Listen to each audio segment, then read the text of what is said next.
Concert Power Plant K12. Ayun oh, original na Concert professional power amplifier. Bali i-review muna natin para sa inyo kasi na-repair ko na ito eh. Madalang na lang sa market or sa market or mga gumagamit ng ganitong klaseng unit ngayon, yung Concert na K-series nila. Ayan. So ngayon samantalahin natin, i-review ko para sa inyo sa mga hindi pa nakakita ng Concert na K12, kung ano yung laman niya, ano yung transformer niya. Ito na yung pagkakataon, diba? I-review natin kahit na saglit na oras lang. Ito, front panel.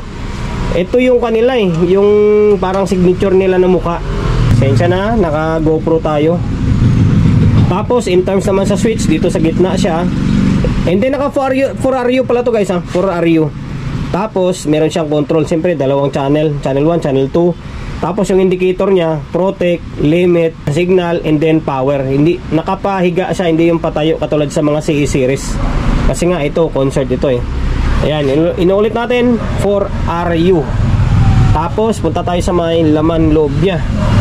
Ito talaga yung nakakabilib sa mga unit dati, yung Krill, Lexus, Concert neto, tapos ano ba, Crown.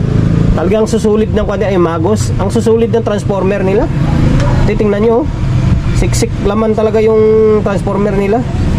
Yun lang, halos di natin makita yung supply nya. Teka lang ha, gamit tayong ilaw.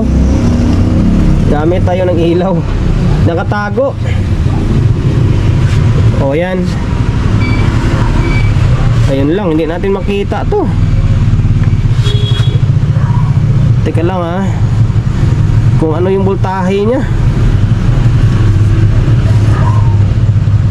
Parang 61 ang nakalagay.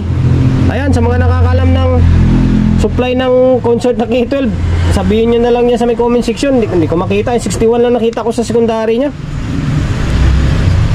Hindi ko makita, bira na yan. Tapos siksik oh, halos nasa 7 lang yung laki.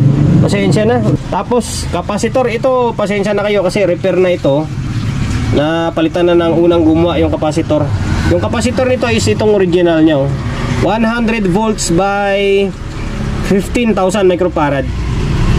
Bali 8 piraso, apat ito, 1, 2, 3, 4. Tapos itong pinalit na 4 din. 100 volts by 15,000 din naman ang pinalit nito. Kaso matangkad lang, matangkad na mas maliit. Ito naman medyo mababa pero mataba naman siya. Ayan, 100 volts by 15,000, 8 piraso.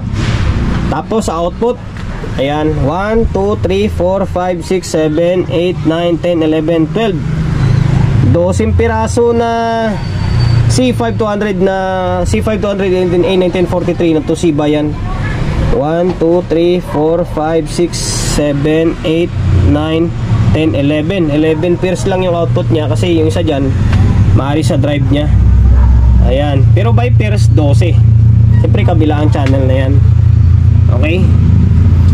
In terms naman sa may pyesa, kung SMD or carbon type, automatic carbon type yan siyempre.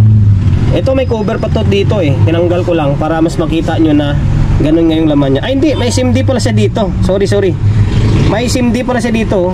Yan oh. Pero wag ka, yung SMD nito mas matibay ito against sa SMD na mga lumalabas ngayon.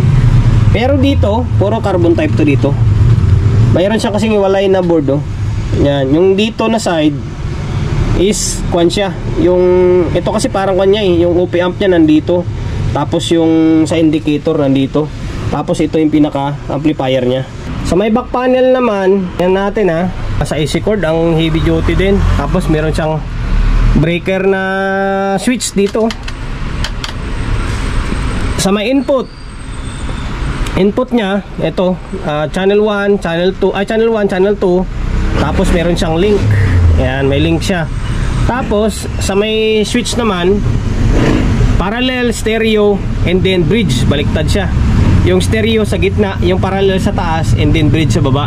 Hindi katulad sa mga bagong labas ngayon ng mga amplifier is nasa ilalim yung stereo, pangalawa parallel, nasa taas yung bridge. Ito naman baliktad, parallel sa taas, stereo sa gitna, and then bridge sa ilalim. And tapos in terms naman sa may sensitivity niya, Common lang, pares lang. 0.7, 1 volt, and then 1.44. Yan, sensitivity yun ha. Tapos meron siyang grounding. Wala lang siyang limiter and then high pass, low pass. Okay? Ayan, tapos sa may terminal out naman, meron siyang binding post, channel 1, channel 2.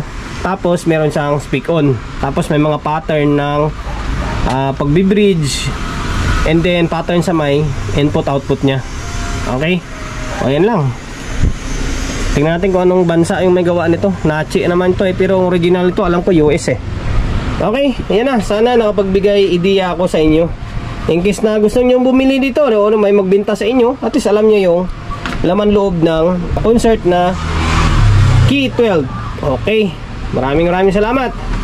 Hanggang dito na lang. Pero bago tayo magtapos, siyempre magpo-promote muna tayo. Sa mga hindi pa nakapag-follow, i-ship na lang natin. Sa mga gusto magpapa-repair along sa Uyo, Quezon City, number 61 Don Julio Gregorio Street sa Uyo Road sa Uyo, Quezon City.